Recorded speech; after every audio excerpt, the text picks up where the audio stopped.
आज 2077 साल कार्तिक 15 गते शनिबार काठमाडौँमा रेडियो एनआरएन 99.1 देशभर विभिन्न एफएम र संसारभर रेडियो एनआरएन.com मार्फत प्रसारण भइरहेको नेपाली रेडियो नेटवर्कको नेपाली खबरमा सरोज कोइराला र उषा किरणको नमस्कार। कोरोनाले मृत्युको तथ्याङ्क नै गलत, कांग्रेसको महाधिवेशन तयारी सुस्त, ओली प्रचण्ड संवादहीनता अझै टुटेन, सगरमाथाको नयाँ उचाइ चाँडै घोषणा हुने, क्लिन फिड 2 हप्ताभित्र पूर्ण कार्यान्वयन हुने दाबी लगायतका खबर आजका पत्र-पत्रिकाको अघिल्लो पृष्ठमा छापिएका छन्। कान्तिपुरमा छापिएको बाँदर तर्साउन बाघको तस्बिर शीर्षकको खबरलाई हामीले आजको खास खबर बनाएका छौं। हरिया रुखमा लटरम्म सुन्तला र रुद्राक्ष फलिरहेको छ। फराकिलो बगैँचालाई बेरबार गरिएको छ। बगैँचाको चारछेउ 4वटा ठूला प्ले कार्ड र फ्ल्याक्समा आक्रामक बाघको फोटो राखिएको छ।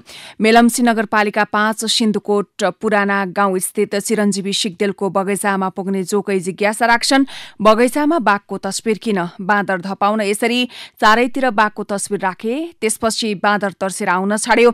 सिग्देल सोध्नेलाई त्यही वाक्य दोहोऱ्याइरहन्छन्। बाली होस् या फलफूल तरकारी या अन्नपात कहिल्यै घरमा पूरा भित्रिन पाउँदैनथ्यो। दर्जनौंको संख्यामा बाँदरको हुल पसेर बाली मासिदिन्थे, खाइदिन्थे, नउम्रिँदै उखेलेर फालिदिन्थे। हुँदा बाँदरले स्थानीयलाई समेत शास्ति दिन थालेपछि सिन्धुकोट पारी भोटेचौरका कृषकले गत वर्ष भएका सबै रुख मासिदिए। बाघ आएको बेला बाँदर आउँदैन भन्ने सुनेका सिग्देललाई बाँदरलाई लखेट्न ढुङ्गामुढा गर्नुभन्दा मनोवैज्ञानिक त्रास उत्पन्न गर्ने जुक्ति फुर्यो। बाघको फोटो प्रिन्ट गरेर बगैँचा वरिपरि टाँसिदिए। बाँदरको हुल 2 पटकसँग बगैँचा छेउसम्म आए पनि बाघको तस्बिरलाई परैबाट हेरेर फर्कियो। त्यसपछि बाँदर त्यहाँ आउँदै आएन, दौड गर्नु परेन, सिग्देलको भनाइ छ। नेपाली रेडियो नेटवर्कको नेपाली खबरमा अब पहिलो पृष्ठका खबर। कान्तिपुर दैनिकले कोरोनाले मृत्युको तथ्याङ्कै गलत शीर्षकमा खबर छापेको छ। स्वास्थ्य तथा जनसङ्ख्या मन्त्रालयले सार्वजनिक गर्ने गरेको कोभिड-19बाट मृत्यु भएकाको संख्या वास्तविक भन्दा निकै कम रहेको पाइएको छ। मन्त्रालयले शुक्रबार सार्वजनिक गरेको तथ्याङ्क अनुसार हालसम्म देशभर 920 जनाको मृत्यु भएको छ, तर वास्तविक संख्या 1400 भन्दा माथि रहेको प्रदेशका सामाजिक विकास मन्त्रालयको तथ्याङ्क र सेनाले व्यवस्थापन गरेका सबको संख्याले देखाउँछ। सबै प्रदेशका सामाजिक विकास मन्त्रालयले सार्वजनिक गरेको तथ्याङ्कलाई मात्रै जोड्दा पनि मृतकको संख्या 1097 पुग्छ। COVID-19 crisis management centre CCMC को समन्वयमा नेपाली सेनाले कार्तिक 12 गतेसम्म 1400 हाराहारी शव व्यवस्थापन गरिसकेको सैनिक उच्च स्रोतले जानकारी दिएको छ। सबै संक्रमित शव सेनाले व्यवस्थापन गर्ने गरेको छ। नेपाली सेनाका प्रवक्ता सन्तोष बल्लभ पौडेलले भने स्वास्थ्य मन्त्रालयसँग समन्वय गरेर केही दिनपछि मात्रै यकिन तथ्याङ्क उपलब्ध गराउन सकिने जानकारी दिए। यसअघि हामीले सब व्यवस्थापनको तथ्याङ्क सार्वजनिक गर्दा करिब 200 हाराहारीले मन्त्रालय र हाम्रो संख्या मेल खाएको थिएन। त्यसपछि CCMCले तथ्याङ्क रुजु गर्दैछ। उनले भने सबै रुजु भइसकेपछि मात्रै औपचारिक तथ्याङ्क बताउन मिल्छ। प्रवक्ता पौडेलले सेनाको पूर्वी पृतनादेखि सुदूरपश्चिम पृतनासम्मले गरेको होम आइसोलेसनमा मृत्यु भएकाको सब व्यवस्थापनको तथ्याङ्क भने उपलब्ध गराएका छन्। उनका अनुसार कार्तिक 12 गतेसम्म सेनाले होम आइसोलेसनमा मृत्यु भएका 35 महिला र 71 पुरुष गरेर 106 जनाको शव व्यवस्थापन गरेको छ। नेपाली कांग्रेसभित्र आगामी फागुन 7 देखि हुने भनिएको 14औं महाधिवेशनको तयारी एकदमै सुस्त देखिएको छ। महाधिवेशन सम्पन्न गर्न समायोजन र क्रियाशील सदस्यता वितरण कार्यलाई सबैभन्दा पहिला टुङ्गो लगाउनु पर्नेमा तोकिएको समयमा कुनै काम सकिएका छैनन्। त्यसका अतिरिक्त महाधिवेशनको कार्यतालिका नै परिमार्जन गर्नुपर्ने खाँचो केन्द्रीय सदस्यले औलाउँदै आएका छन्। त्यसका लागि शीर्ष तहमा सहमति जुटाउन कार्तिक 17 गते पदाधिकारी बैठक र 21 गते केन्द्रीय कार्य समितिको बैठक बस्दैछ। कोरोना भाइरस का कारण महाधिवेशन तयारीका गतिविधि प्रभावित भइरहेका छन्, तर कतिपय देशमा कोरोनाकै बीच निर्वाचनका गतिविधि प्रभावकारी रूपमा भएका छन्। कोरोनाको उच्च प्रभाव रहेको अमेरिका निर्वाचनको माहौलमा छ भने कोरोनाकै तीव्र फैलावटमा पनि भारतको बिहार राज्य अहिले निर्वाचनमै रहेको छ। कांग्रेस महाधिवेशनको तयारी सुस्त, गोरखापत्रको खबर हो। यता ओली र प्रचण्डको मुटु कत्रो छ शीर्षकमा नयाँ पत्रिकाले खबर छापेको छ। देशलाई समृद्धिको यात्रामा अघि बढाउने जिम्मेवारी पाएको दल दलका शीर्षस्थ नेता बारेमास आपसी झमेलामा भन्दै नयाँ पत्रिका लेख्छ, सरकारको नेतृत्व गरेको देशको सबैभन्दा ठूलो पार्टी नेकपाको मूल नेतृत्वको काँधमा आफ्ना 8 लाख सदस्यलाई मात्र होइन, सिङ्गो देशलाई विश्वासमा ल्याउने दायित्व छ। तर देशलाई समृद्धिको यात्रामा अघि बढाउने जिम्मेवारी पाएको दलका शीर्षस्थ नेता बारेमास आपसी झमेलामा छन्। पछिल्लो पटक त उनीहरू बीच 11 दिनदेखि न भेट छ न टेलिफोन संवाद नै। यो घटनाले प्रधानमन्त्री र नेकपाका कार्यकारी अध्यक्षको मुटु चाहिँ कत्रो छ भन्ने प्रश्न उठाइदिएको छ। स्थिति यस्तो भएको छ, अब ओली र प्रचण्डबीच रोकिएको संवाद सुचारू गर्न पार्टीका दोस्रो तहका नेताहरूको दौडधुप चलेको छ। तर शुक्रबार रातिसम्म उनीहरूलाई सफलता चाहिँ मिलेको छैन। दुई अध्यक्षको कार्यविभाजन, सरकारको काम प्रभावकारी बनाउन मन्त्री परिषद पुनर्गठन र महाधिवेशनको तयारी लगायतका प्रस्ताव पारित गर्दै 26 भदौमा स्थायी कमिटिको बैठक सकिएपछि ओली र प्रचण्डबीच 2 दर्जन भन्दा धेरै पटक भेट भयो। तर अचानक जन्मेको कर्णाली प्रदेशको पार्टी विवाद सुल्झाउन उनीहरू बीच 4 कार्तिकको बिहान भेट भयो। भेटमा विवाद समाधानको सूत्र तय हुन सकेन, बरु साँझसम्म दुवै पक्षका सचिवालयबाट परस्पर विरोधी प्रेस नोट जारी भए। त्यसपछि त्यसै दिन राति ओली र प्रचण्डबीच एक अर्कामाथि आरोपित हुने गरी टेलिफोन संवाद भयो। नेपाल कम्युनिस्ट पार्टी नेकपाका स्थायी कमिटिले संगठन तथा सरकारका विषयमा गरेका निर्णयलाई कार्यान्वयनमा ल्याउन नेतृत्व तहमा भेटघाट र छलफल अगाडि बढ़िरहेको छ भन्दै गोरखापत्र खबर लेख्छ। परराष्ट्र मन्त्री समेत रहनुभएका स्थायी कमिटी सदस्य प्रदीप गेवालीले अध्यक्ष पुष्पकमल दाहाल प्रचण्डसँग शुक्रबार भेट गरेका हुन्। यो नियमित भेटघाट हो, परराष्ट्र मन्त्री गेवालीको भनाइ छ। कोरोना भाइरस महामारीको संक्रमण फैलिरहेको कारण पार्टीले सामूहिक छलफललाई स्थगित गरेको अवस्थामा शीर्ष नेताले एक्लै नेतासँग भेटघाट गरी छलफललाई अगाडि बढाउन थालेका हुन्।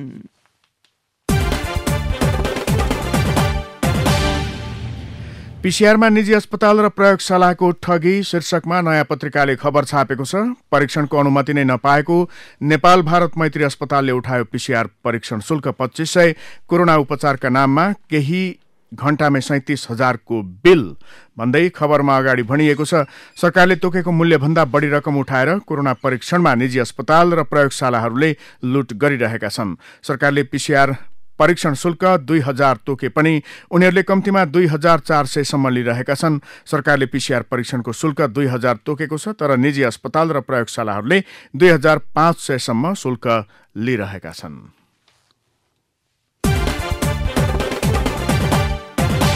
बढीमा 2 हप्ताभित्र नेपालमा प्रसारण हुने विदेशी टेलिभिजन प्रसारण पूर्ण रूपमा विज्ञापन रहित कार्यान्वयनमा आउने भएको छ। क्लिन फिड लागू गर्न आवश्यक उपकरण जडा नहुँदा कतिपय विदेशी च्यानलको प्रसारण बन्द रहेकोमा बढीमा 15 दिनभित्र सम्पूर्ण तयारी सकिने नेपालस्थित टेलिभिजन वितरकहरूले जनाएका छन्। विज्ञापन नियमन गर्ने ऐन 2076 ले यही कार्तिक 7 गतेदेखि नेपालमा विदेशी टेलिभिजन च्यानलहरू विज्ञापन रहित हुनुपर्ने व्यवस्था गरेकोमा त्यसको कार्यान्वयन गर्न नसकेका कतिपय च्यानलको प्रसारण अहिले बन्द छ। यता क्लिन फिड कार्यान्वयन गर्दा ग्राहकलाई थप मूल्य बढाउन नपाइने सरकारले स्पष्ट पारेको छ। क्लिन फिडका कारण बढ्न सक्ने सञ्चालन खर्च धान्न टेलिभिजन वितरकले ग्राहकसँग शुल्क बढाउनुको विकल्प नरहेको बताइरहँदा संचार तथा सूचना प्रविधि मन्त्रालयले यस्तो कुरा जनाएको हो। यसैगरी ऐनमा भएको व्यवस्था अनुसार विदेशी च्यानलहरू विज्ञापन रहित भए नभएको अनुगमनको काम तीव्र पारिएको बताइएको छ। मन्त्रालयले गठन गरेको अनुगमन संयन्त्र मार्फत सरकारले यसको अनुगमन गरिरहेको छ। गोरखापत्रले क्लिन फिट 2 हप्ताभित्र पूर्ण कार्यान्वयन शीर्षकमा यो खबर लेखेको छ। प्रहरीले बिहिबार दिउँसो करिब 4 बजेतिर सुब्बाकुना चेकपोस्टबाट बाहिरिँदै गरेको चामल लोड गरिएको ट्रक रोकियो। एसपी राजेन्द्र भट्टले प्रमुख जिल्ला अधिकारी हिरालाल रेग्मीलाई सोधे, चामल भक्तपुर पठाउन लागिएको रहेछ, के गरौं? सुर्खेतका स्थानीय बासिन्दा रहेका प्रज्य रेग्मीलाई शंका लाग्यो। उनले एसपी भट्टलाई निर्देशन दिँदै भने, सुर्खेत खाद्यान्न निर्यात गर्ने जिल्ला होइन, यसमा गम्भीर रहस्य हुन सक्छ, चामल नियन्त्रणमा लिएर राखौं। उनले तत्कालै आपूर्तिकर्ता दुर्गा भगवती इन्टरप्राइजेजको वीरेन्द्रनगर स्थित गोदाम सील गर्न निर्देशन दिए। सरकारी स्वामित्वको खाद्य व्यवस्था तथा व्यापार कम्पनीका कर्मचारीको समेत मेलेमतो हुन सक्ने भन्दै जिल्ला प्रशासन कार्यालयबाट खटिएको टोलीले बिहिबार राति नै कागजपत्र नियन्त्रणमा लियो। अहिले प्रहरी र कम्पनीले नियन्त्रणमा लिएको चामलबारे अनुसन्धान थालेको छ। प्रारम्भिक अनुसन्धानमा प्रज्य रेग्मीले शंका गरे झैं कर्णालीका हिमाली जिल्ला पठाउनु पर्ने चामल आपूर्तिकर्ता ठेकेदारले भक्तपुर पठाउने गरेको खुलेको छ। आपूर्तिकर्ताले नै कम्पनीको चामल अन्तै पठाएर अरू चामल तोकिएको स्थानमा पुर्याउन लागेको स्वीकारेका छन्। रेग्मीले भने, यस घटनाले कर्णालीका जनताका नाममा सरकारले दिने अनुदानको चामल बीच बाटोमै कसरी बिक्री हुँदो रहेछ भन्ने संकेत गरेको छ। चामल छाड्न निकै दबाव आए पनि कर्णालीको भोकसँग जोडिएको घटनालाई निष्कर्षमा पुर्याउने उनले बताए। अनुदानको चामल अन्तै बेचिँदै शीर्षकमा कान्तिपुर दैनिकले यो खबर छापेको हो। दशैं मनाउन नेपाल आए शिकारी चरा शीर्षकको खबर लिँदैछौं। दशैंको रनको नेपालमा भर्खर सकिएको छ। दशैंकै मेसो पारेर विभिन्न मुलुकबाट शिकारी चरा धमाधम नेपाल भित्रिएका छन्। अन्य मुलुकमा जाडो उच्च हुँदै गएकाले यी पाउना शिकारी चरा जाडो छल्न दशैं वरपरमा नेपाल भित्रन शुरू गरेका हुन्। मांसाहारी प्रजातिका शिकार गरेर खाने चराहरू यसरी नेपाल आउने क्रम जारी रहेको वरिष्ठ चरा विज्ञ डाक्टर तुलसी सुवेदीले जानकारी दिएका छन्। उत्तरबाट दक्षिणतर्फ बसाई सर्ने क्रममा शिकारी चरा नेपालमा कति आउँदैछन् भनेर गणना समेत भइरहेको छ उनको भनाइ छ। शिकारी चरा मध्ये चिल, गिद्ध र बाजहरू मुख्य गरी विदेशबाट यस समयमा नेपाल भित्रने गर्छन्। एसिया देशको उत्तरी क्षेत्रमा पर्ने देशहरू मंगोलिया, चीन, रसिया लगायतका देशबाट बसाई सरेर शिकारी चरा नेपाल आउने गरेको चरा विज्ञ सुवेदीले बताएका छन्। गोर्खापत्रमा अब भित्री पृष्ठका खबरहरू। प्रदेश सरकारलाई संघको प्रशासनिक एकाइ मात्र भएको टिप्पणी गरेका प्रधानमन्त्री केपी शर्मा ओलीले संघीयता कार्यान्वयनमा अति आवश्यक कानूनहरू निर्माणमा पनि व्यवस्था गर्दै आएका छन्। प्रहरी सम्बन्धी कानूनहरू लामो समयदेखि मन्त्री परिषदमा थन्किएका छन्। संघीय प्रहरी ऐन र नेपाल प्रहरीको संगठन तथा व्यवस्थापन सम्बन्धी सर्वेक्षण प्रतिवेदन 2 महिनादेखि मन्त्री परिषदमा रोकिँदा प्रहरीको बटुवादेखि समायोजनसम्मका काम अवरुद्ध भएका हुन्। लुम्बिनी प्रदेशका सभामुख पूर्णबहादुर घरतीले प्रदेश सभाको 7औं अधिवेशनको पहिलो बैठक स्थायी राजधानी स्थल राप्ती उपत्यका देउखुरीमा गर्ने तयारी भइरहेको बताउनु भएको छ। राजधानीको संरचनाका लागि जग्गा र पूर्वाधारको अवलोकन गर्न शुक्रबार दाङ पुग्नुभएका सभामुख घरतीले प्रदेशको 7औं अधिवेशनको पहिलो बैठक स्थायी राजधानी स्थलमै गर्ने तयारी भइरहेको छ।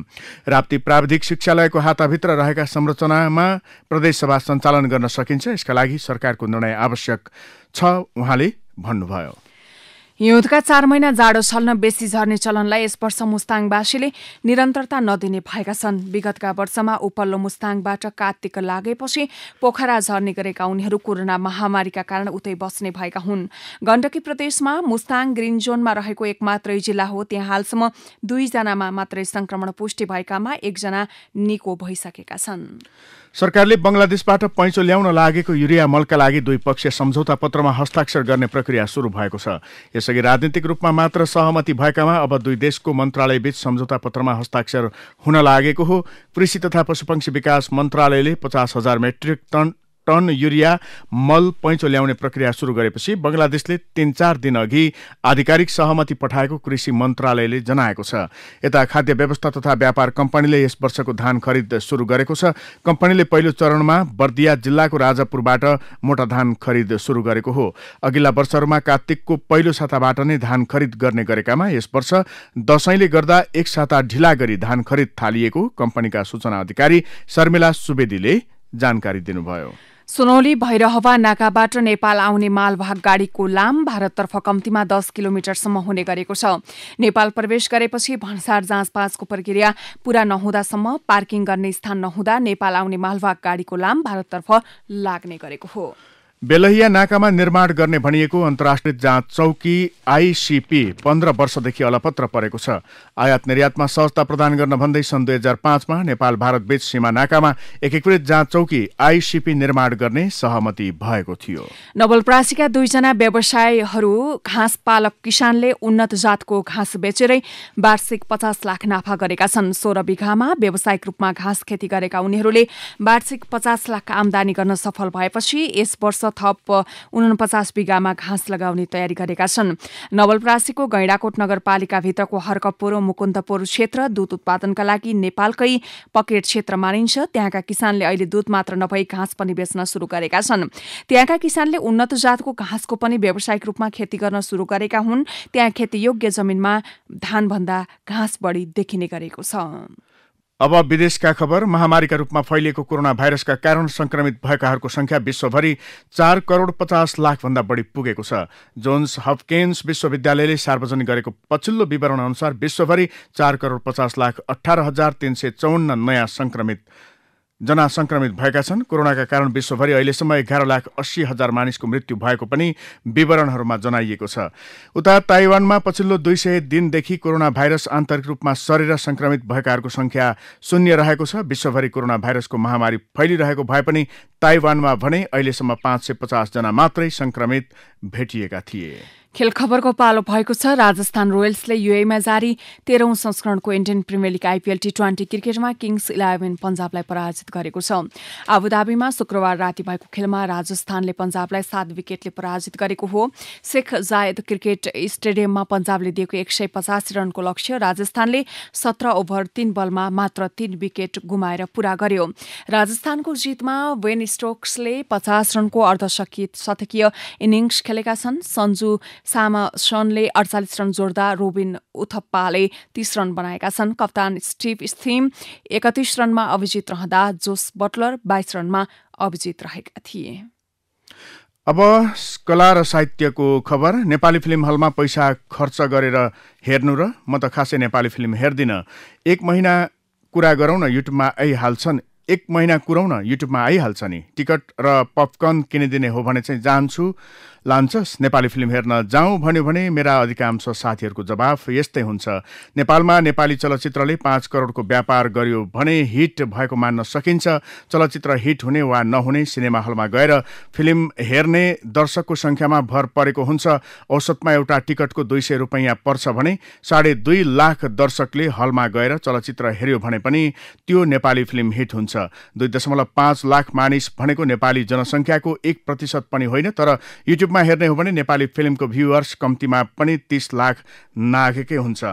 नेपालमा हिट भएका विदेशी फिल्मको अवस्था हेर्ने हो भने पनि विशेष गरी ठूला बजेटका ब्लकबस्टर फिल्महरू मात्र सफल भएका देखिन्छन्। बाहुबली 2 ले नेपालमा 20 करोडको व्यापार गरेको थियो भने एभेन्जर्स एन्ड गेमले 5 करोडको। कसैका लागि चलचित्र पहिला कला र त्यसपछि मात्र व्यवसाय होला भने कसैलाई त्यसको ठिक विपरीत। तर जस्तोसुकै विचारका मेकर भए पनि उसलाई आफ्नो सिर्जना सकेसम्म धेरै मानिसले हेरिदियोस् भन्ने इच्छा हुन्छ। असीम चित्रकारको विचार यो। नेपाली हिट फिल्म कसरी हिट भए नयाँ पत्रिकामा छापिएको हो। यसैगरी नयाँ पत्रिकामै छापिएको कम्युनिस्ट हुनुको दुःख खगेन्द्र संग्रौलाको निबन्ध लिँदैछौँ। कुनै जन्ट शक्तिले हातमा कोर्रा लिएर यो असल कम्युनिस्ट को सक्कली चरित्रको परीक्षा गरे नतिजा के निस्केला भन्नु मात्र हुँदैन। मान्यवर नतिजा भयावह निस्कन सक्छ। मानौ उक्त जन्ट शक्तिले यो असल कम्युनिस्टलाई कम्युनिस्टका न्यूनतम गुणको पालना गर्नै पर्ने कठोर व्यावहारिक परीक्षामा राख्यो। अर्थात् मानौ उसले यिनलाई सादा जीवन र उच्च विचार भुइँमान्छेसँग नित्य माछा पानीको नाता लक्ष्यमुनि कठोर सङ्घर्ष र कृतिमानी उत्सर्ग एवं उदात्त आदर्शप्रति हरदम समर्पणको परीक्षामा राख्यो। बिना श्रम र लगन सत्ताको चोरबाटोबाट धन सङ्कलन र सञ्चय गरी मोज र मस्ती सोख र शान एवं दम्भ र दर्पमा अभ्यस्त र लिप्त असल कम्युनिस्ट भोलिपल्ट बिहान कुन अवस्थामा कहाँ फेला पर्ला। निसन्देह यो असल कम्युनिस्ट शैक्षिक चेष्टाद्वारा बनकाली बनका हाँगा हामागामा फलेर तुन्द्रुङ्ग झुन्डिएको फेला पर्नेछ। कठैबरा षडित र पतित लोभी र स्वार्थी दम्भी र ढोगी द्रव्य पिचासी र बिलासी यो असल कम्युनिस्टको दुःख। हिमाल पारीको गाउँ शीर्षकमा राजन रावतको विचार अनुभव छापिएको छ। गोरखापत्रमा हिमाल पारीको गाउँ भनेर चिनिएको र चारैतिर हिमालले घेरिएको सानो हिमाली उपत्यका हो लिमी। यहाँ पुग्न सहज भने छैन। लिमी प्रवेशका लागि 2 वटा नाका छन्। पश्चिमतर्फ नामखा गाउँपालिकाको वडा नम्बर 5 स्थित 4600 मिटर अग्लो नारा लेक हुँदै हिल्साबाट र अर्को पूर्वतर्फको 5000 मिटर अग्लो न्यालु लेकबाट यी दुवै लेकबाट लिमी जान तयारी राम्रै गर्नुपर्छ। हिल्सादेखि सिमीकोटसम्म र हेक्पा खोला हुँदै लेक ढिगाबाट लिमी लाप्चासम्मको अधिकांश भागमा सडक बनिसकेका कारण जताबाट गए पनि गाडीमा यात्रा गर्न सकिन्छ। कच्ची सडक भएका कारण यात्रा भने महँगो पर्छ। बाटोमा अनेकन प्राकृतिक मनोरम दृश्यहरूको अवलोकन गर्न भने राम्रै पाइन्छ। अनौठो र रोचक अर्को पक्ष के छ भने 15 वर्ष उमेर नपुगुन्जेल र 60 वर्ष नागेपछि गाउँमा हुने सार्वजनिक काममा लगाउन पाइँदैन। यो नियम सबैले मान्नै पर्छ। बौद्ध धर्मावलम्बी भएका कारण र लिमीको आफ्नै नियम भएकाले जङ्गली जनावर र पंक्षी मारकाटमा पनि पूर्ण रोक लगाइएको छ। यही नियमले हो कि नाउरका बथान गाउँको नजिक पनि देख्न पाइन्छ। अवस्था अहिलेको लागि नेपाली खबर यति नै। नेपाली रेडियो नेटवर्कमा यसपछि पत्रकार ऋषि धमलाको साथमा नेपाली बहस सुन्न सक्नुहुनेछ। नेपाली रेडियो नेटवर्क सुन्दै गर्नुहोला।